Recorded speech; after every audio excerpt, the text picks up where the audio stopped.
बिसायख'थि आयगजों सावरायनायनि बेलायाव जोङो इउ.प दोलोनिफ्राय मानव गेदेर चिफ जोंनि आफादगिरि प्रमद बर' बिथां आरो जोंनि नायल' जाल' सासेल' मिनिस्टार इउ.जि ब्रह्म बिथांनि दैदेननायाव जोङो 10 थान्दैया जोंनि इलेक्सन कमिसनारखौ जोङो डिलिमिटेसन कमिटिखौ जोङो लोगो हमहैनाय जादों।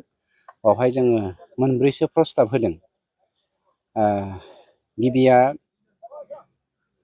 एक्जिस्टिं दिनैनि जा काउन्सिलावहाय एम.एल.ए कनस्टिटुवेन्सि दङ बे 12, बेयो 14 जानो थांगासिनो दङ। एक्जिस्टिं जोंनि काउन्सिलनि जा एम.पि बियो मोनसेमोन, खावसेया गुबुन पार्टआव थांदोंमोन, खिन्थु काउन्सिल हिसाबै जोंनाव 2 एम.पि सिट जागोन। बिनिनो क'क्राझारा इनटेक, जेरावहाय एक्जिस्टिं एस.टि हिसाबै दंखायो, ओंखायनो क'क्राझार कनस्टिटुवेन्सिया एम.पि कनस्टिटुवेन्सिया एस.टि जानांगौ।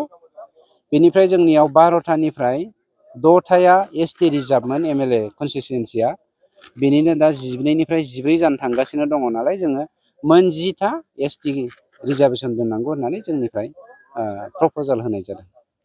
बेसेबां?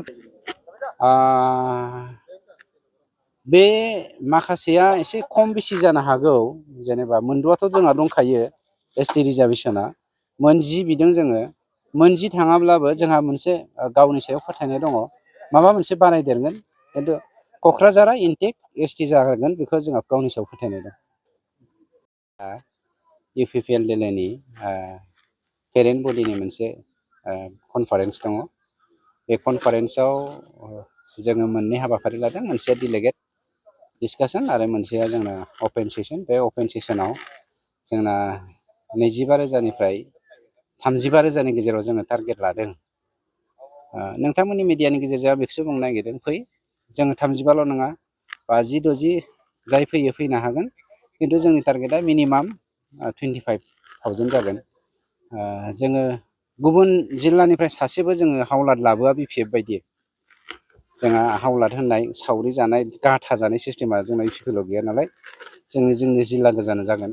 गतिके नोंथांमोननि मिडियानि गेजेरजों बेखौनो बुंबाय जे खाथि खाला जथ' दंफै, जोंना बेवहाय जानाय लोंनाय दंजोबखायो नालाय, बेखौ मेसेज हरनाय जाबाय।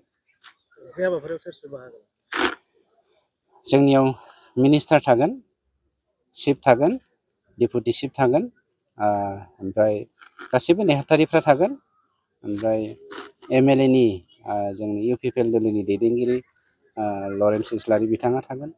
जोंनि सेन्ट्रेल बडिनि मेक्सिमाम दैदेनगिरिफ्रानो जोंनिया बेवहाय बाहागो लागोन। गाबोनसो बुंनोसै, सोरबा सोरबाया थेलाजों लाबोगोन, सोरबा सोरबाया अट' रिक्साजों लाबोगोन, मा बुंनांगौ। नोंथांमोनाबो रेडि जाना फैदो।